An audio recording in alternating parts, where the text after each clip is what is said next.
정의롭고 품격 있고 합리적인 중도 개혁 보수를 지향하는 방송 뉴스엔진 정답은 없다. 저는 김혜승이고요. 네, 백구라이맨님께서 잘생긴 박상수님 오셨네요. 네, 이런 글 주셨습니다. 감사합니다. 네, 변호사님 인사드리겠습니다. 안녕하세요. 예, 안녕하십니까. 네, 구독자분들께 인사 부탁드리겠습니다. 예, 안녕하십니까. 박상수 변호사입니다. 예, 오늘 뭐 또 너무 뉴스가 많은 날에. 뭐가 이렇게 많아요, 오늘? 그러니까요. 네. 네. 제가 올 때마다 뭔가 좀 많은 것 같아요, 늘. 뉴스를 몰고 다니시는 분. 그런 것 같아요. 너무 많은 날이라 저도. 그래서 박영식 님이 지금 유상수 안녕 이런 거 이 유상수는 제가 네. 강화 보궐선거 때 그 한 대표님이랑 강화도에 가서 제가 같이 유세를 했는데 네. 제가 지역구가 인천이잖아요. 그래가지고 강화가 인천이다 보니까 거기 가서 했는데 거기에 이제 전 인천시장이자 우리 시당 고문이시기도 하셨던 안상수 전 인천시장이 무소속으로 출마를 하셨어요. 그랬었죠. 네. 네, 그랬는데 저희가 거기서 한동훈 대표랑 유세를 하니까 안상수 시장 쪽에 그 유세단이 그 앞에 쫙 서가지고 안상수 이러고 있었어요. 그래가지고 제가 그날 유세 저도 이제 당협위원장이니까 올라가서 이제 연설을 하는데 네. 그 앞에 이제 안상수가 있으니까 제가 그날 그랬죠. 네. 인천에 새로운 상수가 왔다. 인천의 상수는 박상수 하나면 된다. 제가 그렇게 유세를 했어요. 잘했다.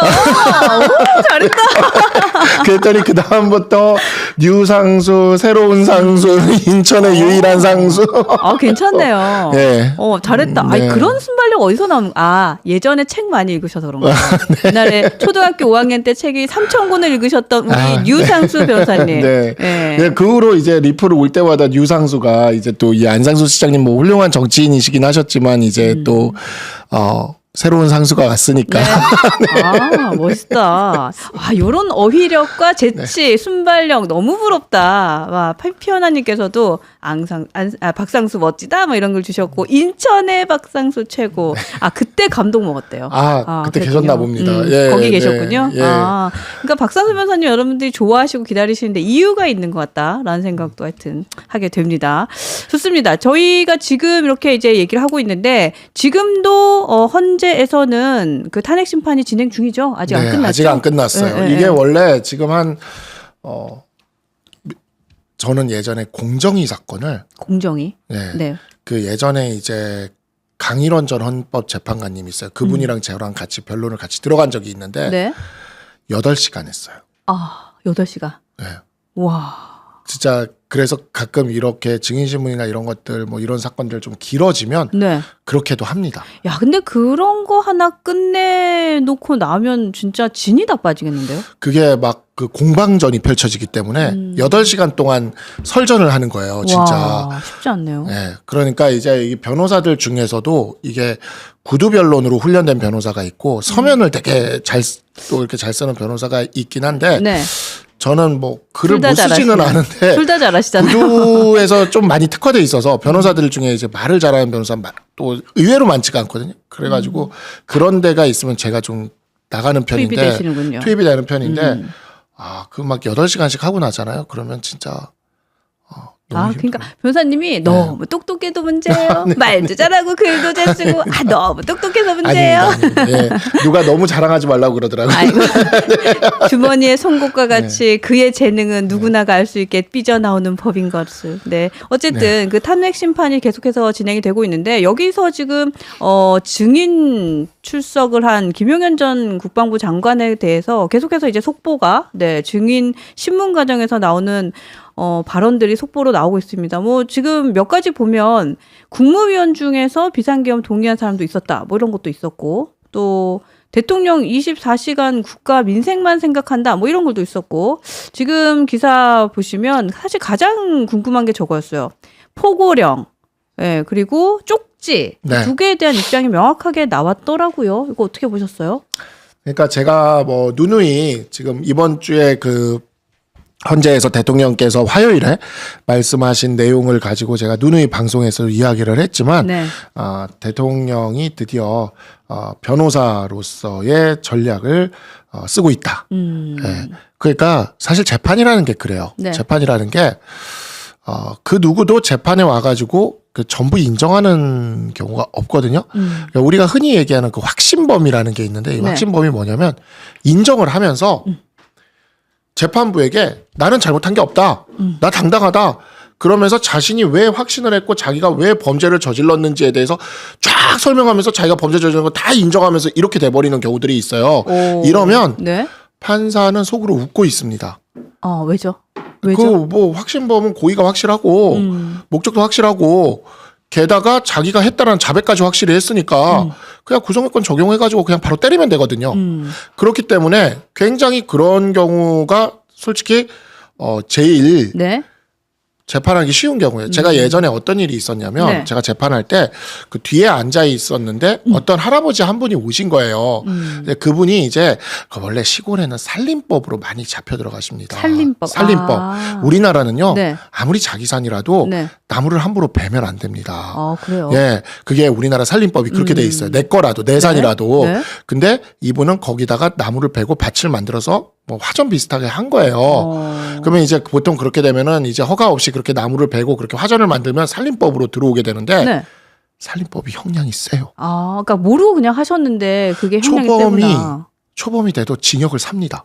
그래요? 몇 년씩. 오. 우리나라가 그래서 이 나라에 푸르게 산이 있는 거예요. 나무 잘못 건드리면은요, 실형 가거든요. 그렇군요. 근데 네. 이분이 제가 뒤에 앉아 있는데 변호사도 없이 오셔가지고 이 할아버지가 70대도 넘으신 할아버지가 네.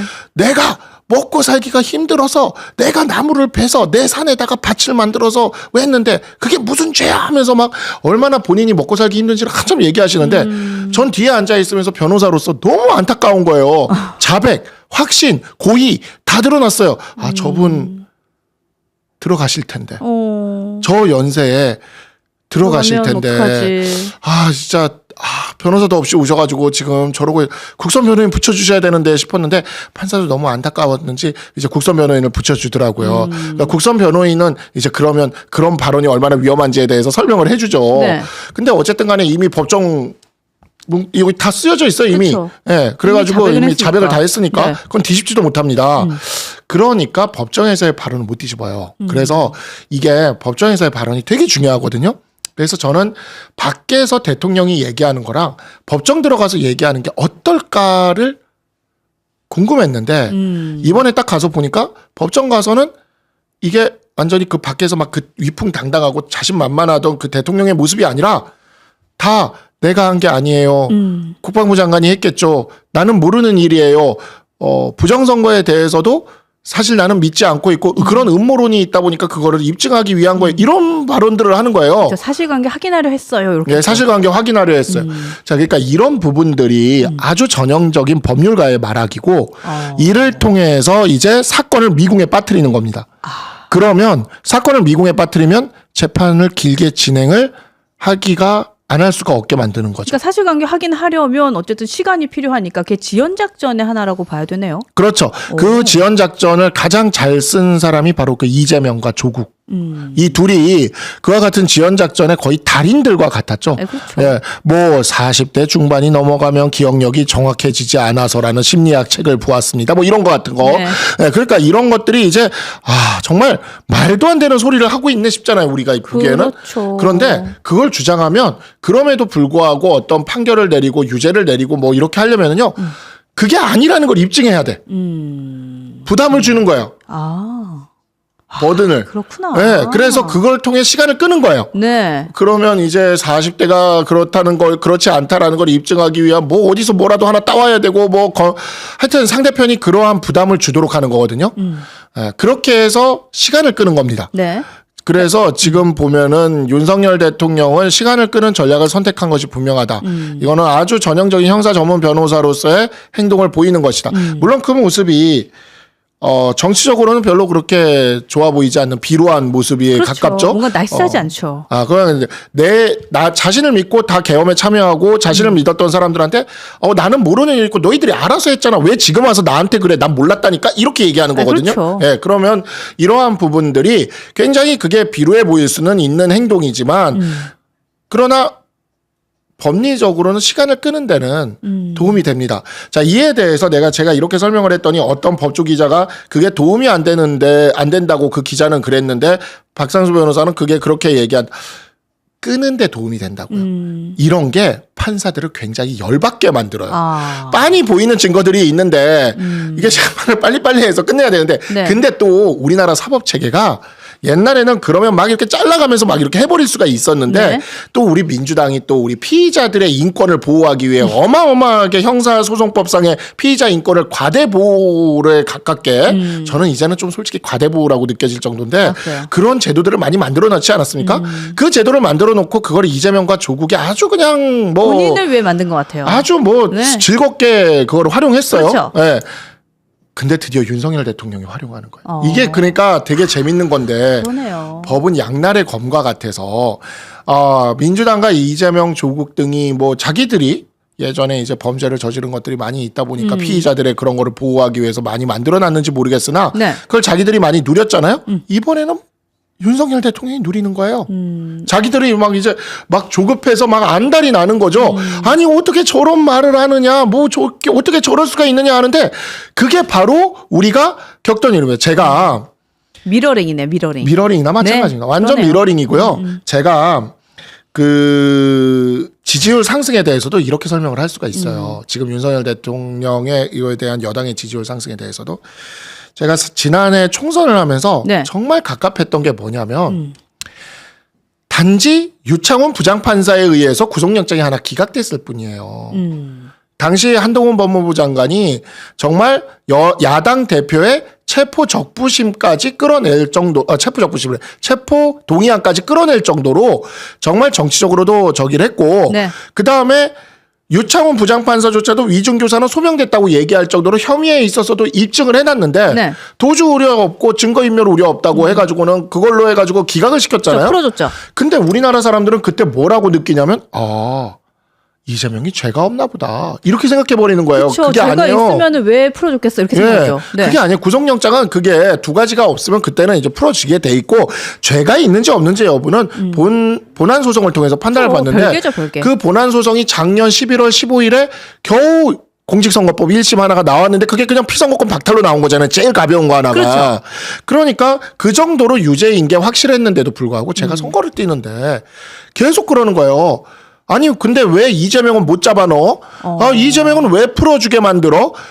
윤석열이랑 한동훈이 실력 없어서 그런 거 아니야? 이런 얘기를 하는 거예요. 아니 그게 아니라요 선생님. 그게 아니라 우리나라 형사사법제도가 이렇게 발전을 해와가지고 이게 발전이라고 얘기하거든요. 우리는 발전을 해와서 그 무죄 추정의 원칙과 적법 절차의 원칙이 너무나 철저히 지켜지다 보니까 인두비오 프리레오 즉 의심스러울 땐 피의자의 이익에 따라서 이런 식으로 이루어지다 보니까 그런 거지. 본안 판단 가서 다투면 다 유죄로 나올 겁니다. 걱정 마십시오. 그럼 왜 그렇게 오래 걸려? 막 이러면서 그러면 옛날 생각하시는 거예요. 우리나라의 형사소송법이요. 2007년 헌법재판도 형사소송법이 적용되는데 네. 2007년과 이전 이후가 완전히 바뀝니다. 제가 법대 다닐 때는 2007년 이전에 형사소송법을 배웠어요. 그리고 나서 군대를 갔다 왔어요. 제가 2006년에 군대를 가서 네. 2009년에 제대를 하고 2010년에 이제 로스쿨을 들어갔는데 로스쿨을 들어가서 형사소송법을 딱 펼쳐보니까 이게 무슨 제가 예전에 법대 다니고 사법시험 준비할 때 배우던 형사소송법이 아니에요. 그 정도 달라졌어요? 네, 그냥 완전 홀리월드. 근데 이게 2007년을 기준으로 바뀐 이유가 있어요? 노무현 대통령. 아하, 그렇군요. 노무현 대통령 때 네. 형사사법을 선진화한다고 형사소송법에 대대적인 우리 법학계에서는 그걸 뭐라 그러냐면 천동설에서 지동설로의 변화라고까지 합니다. 이야. 코페르니쿠스적 전환. 거의 그 정도의 변화를 합니다. 대개혁이네요. 대개혁이었어요. 대개혁. 이게 어떤 거였냐면 2007년 이전까지는요. 형사재판이 정말 판감포청청 같은 재판이었어요. 네 죄를 네가 알렸다 수준의 재판이었어요. 그리고 2007년 이전에는 솔직히 그래서 그 범죄도시 같은 것도 네. 그 영화도 2007년 이전에가 맞아요. 그 진실의 방 같은 데 들어가가지고 진실을 말할 때까지 이렇게 좀 뚫겨 패고 그쵸, 네. 이렇게 하는 게 2007년 이전까지 됐다니까요. 그게 왜 됐냐. 2007년 이전까지는 우리 형사소송법의 대원칙이 나쁜 놈을 처벌하자. 범죄자를 처벌하자. 이것을 이제 우리가 뭐라고 이야기를 하냐면 바로 실체적 진실 발견주의라 그래요. 그러니까 유죄가 된 범죄자만 처벌할 수 있다면 실체적 진실을 발견할 수만 있다면 약간 절차적으로 위법해도 괜찮다. 그러니까 인권보다는 정의가 앞서네요. 그렇죠. 그렇죠. 그래서 어떠했냐면 당시에 이제 우리 판례가 형사소송법 판례가 뭐가 있냐면 성질 형상 불변론이라는 유명한 판례가 있어요. 이게 뭐냐면 다소 위법한 절차를 통해서 증거를 수집했어도 네. 다소 위법한 절차를 통해서 수집을 했어도 그것이 유죄의 증거라면 그냥 증거로 써도 된다. 유죄의 증거라는 성질과 네. 형상이 변하지 않았기 때문에 다소 위법한 절차를 통해서 수집한 증거라도 유죄의 증거는 써도 된다라는 성질 형상 불변론에 따라서 갔기 때문에 그냥 영장 좀 없이 체포해도 영장 좀 없이 압수해도 영장 좀 없이 사람 불러다가 조져도 그리고 조금 이렇게 폭행 좀 써줘도 고문까지만 아니면 그냥 유죄의 증거로 쓸 수 있었어요. 그러니까 죄가 있으면 그 본질이 뭔지를 보고 판단해도 돼 이거네요. 맞아요. 그러니까 그래서 옛날에 그 경찰 드라마들 뭐 투캅스나 뭐 이런 드라마 네. 영화들 그런 거 보면은 막 경찰들이 폭력 막 쓰잖아요. 일단 뒤통수 날리고 일단 뒤통수부터 시작하죠. 빡 치고 그렇죠. 요즘엔 뒤통수 치면 안 돼요. 그게 2007년부터 바뀐 거예요. 그러니까 그렇죠. 2007년 이전까지의 그 형사법에 대한 그거를 기억하고 있는 분들이 지금 이재명과 조국을 왜 저렇게 고구마 100만 개 먹은 듯이 우리 법원은 왜 재판을 못하고 있느냐 하는데 그게 2007년 노무현 대통령 때 그 실체적 진실 발견주의에서 뭘로 바뀌었냐? 적법 절차의 원칙, 듀 프로세스로. 그래서 절차를 적법하게 하지 않으면 실체적으로 아무리 유죄라도 그냥 무죄로 풀어줘야 된다. 우리가 그것을 위법 수집 증거 배제 법칙이라고도 하고요. 네. 그러니까 이것은 이제 이거예요. 이 정신이 밑에 깔려 있는 거예요. 10명의 도둑을 놓쳐도 네. 한 명의 억울한 사람을 만들지 말아야. 그러네요. 그러니까 2007년 이전까지는 한 명의 억울한 사람이 생겨도 10명의 도둑을 잡자. 이거였다면 2007년 이후로는 네. 10명의 도둑을 우리가 절차에서 놓쳐도 네. 한 명의 억울한 사람을 만들지 말자로 바꾼 거예요. 그렇게 바꿔놓고 그러다 보니까 수사기관도 잘 모르고 네. 그 다음에 이제 변호사들도 잘 모르다 보니까 진짜 묘하게 그냥 적법 절차 원칙 위반으로 무죄가 나오는 경우들이 되게 많았어요. 그런 전반적인 배경을 알고 보니까 이제 네. 조금 이해가 더 많이 되는 것 같아요. 그러네요. 그거를 이제 이재명과 조국이 썼고 지금 대통령이 쓰기 시작한 쓰기 겁니다. 시작했다. 그러면 지금 어쨌든 뭐 윤석열 대통령의 입장, 스탠스는 잘 알겠어요. 이제 그런 배경이 있고 뭐 결과적으로는 재판을 지연하려는 뭐 목적이 있다. 근데 알겠어요. 그러면 김용현 전 장관은 왜 저런 스탠스를 가지고 있을까? 그러니까 이게 어떤 스탠스냐면 어쨌든 본인이 뭔가를 안고 간다는 생각이 들어요. 김용현 장관도 시작했어요. 시작했다? 무엇을 네. 시작했죠? 공소장 쓸 때 이게 또 이것도 문재인 정부 때 바꾼 건데 네. 예전에는 검찰에서 공소장을 쓴 거 있잖아요. 그거는 그냥 진정성립만 인정되면 무조건 증거 능력이 인정돼서 다 쓸 수가 있었어요. 그랬는데 네. 그 문재인 정부 때 검수완박할 때 네. 이것도 법을 바꿔가지고 형사소송법을 바꿔서 네. 이게 2007년에 코페르니쿠스적 전환이었던 노무현 정부 이후 문재인 정부 때 또 한 번 전환을 한 건데 검찰에서 진술한 것도 법정 가서 다 부인하잖아요. 네. 이걸 내용 부인이라 그래요. 법정 가서 다 부인하면 다 날라갑니다. 그렇게 됐군요. 근데 김용현 장관이 공소장에 쓴 거는 전부 검찰에서 진술한 거예요. 근데 오늘 헌법재판소 와서 다 뒤집었죠. 다 뒤집었잖아요. 네. 내가 대통령한테 들은 거 아니고 내가 알아서 한 거, 그렇죠. 내가 혼자서 입장이 한 딱 거라는 바뀌었죠. 식으로 이렇게 완전히 바뀌었잖아요. 네. 이거는 형사재판 가서 또 그럴 겁니다. 이분도 그러면 지연 작전인 거예요? 그럼요. 그렇게 되면 이제 앞뒤가 안 맞는 진술이 두 개가 생긴 거잖아요. 그럼 이 두 개의 진술 사이에 어떤 게 진실인지에 대해서 판단하게 만드는 거예요. 그리고 그거를 판단하는데 그 절차들을 하나하나 다 지키지 않으면 네. 그걸 유죄를 때리거나 어떤 판단을 내리기 힘들게 만들어놨어요. 이게 2007년에 1차로 됐고 그다음에 이제 문재인 정부 때 그때가 2019년이죠. 2019년에 2차로 이렇게 된 겁니다. 그렇군요. 그래가지고 네. 이 두 가지를 아주 적절히 네. 활용하는 네. 드디어 그 전술이 들어가기 시작을 했다. 예. 야, 근데 이런 그러니까 제가 이런 표현을 할게요. 그러니까 법적인 어떻게 보면 기술이 들어간 것 같은데. 네. 근데 그래도 기술을 아무리 쓰더라도 시간을 지연시키는 데는 뭐 유리할 수 있겠지만 진실을 가릴 수는 없다고 생각하거든요. 네. 네. 근데 글쎄요. 제가 이러한 기술이 들어간 것이 종국에는 이분들에게 어떤 도움이 될까 혹은 어떻게 유리하게 작용할까라는 생각은 계속해서 의문점으로 들어요. 그러니까 진실을 가리는데 너무 오랜 시간이 걸리게 만든 거죠. 진실을 가리는데 너무 오랜 시간이 걸리게 만들므로 인해서 네. 조국도 5년이 걸린 거예요. 2019년부터 이 방식으로. 그렇죠. 그래서 이 방식을 지금 이제 쓰기 시작한 거고 사실 네. 민주당이 이 방식을 만들 때 저는 2007년의 것은 이전에는 막 고문도 있고 그랬으니까 네. 그거는 필요하다고 생각했어요. 그 정도는. 근데 2019년 것과 그 다음에 검수한 바까지는 저는 진짜 이건 아니라고 생각했거든요. 너무 멀리 갔다. 이거는 완전히 범죄자를 그냥 싹 다 풀어주는 방식이라서 그래서 저는 이거를 누누이 반대를 해왔는데 네. 민주당이 사실상 자기들한테 굉장히 유리하게 계속 써먹었던 거죠. 근데 이제 와서 민주당이 속이 뒤집어지는 거예요. 그렇죠. 이제 뭐 그걸로 자신들이 재미 좀 봤다가 이제는 뭐 네. 그 뒤꿈치를 잡힌 거죠. 네. 뒷발목 잡힌 상황인 뒷발목이 거죠. 잡힌 거예요. 네. 그래가지고 뭐 그래서 뭐 특검도 하자고 하는 거고 지금 그러는 거거든요. 네. 그래서 제가 이거 이제는 체포된 이상은 특검해줄 필요가 없다. 특검해줘서 안 된다는 얘기를 계속해서 한 겁니다. 네. 네. 민주당이 그 속셈이 아니까. 그래서 이러한 부분들을 이제 김용현 장관이나 윤석열 대통령도 쓰기 시작했다. 네. 이거 어떻게 보셨어요? 그 윤석열 대통령 측 그 대리인이 김 전 장관에게 곽종근 전 육군 사령관 그 빼내라고 지시한 거. 그러니까 빼내라고 지시한 거는 어쨌든 국회에 들어가서 끄집어내 이거잖아요. 그거 의원이 아니라 요원 맞냐? 이렇게 질문하니까 네, 그렇습니다.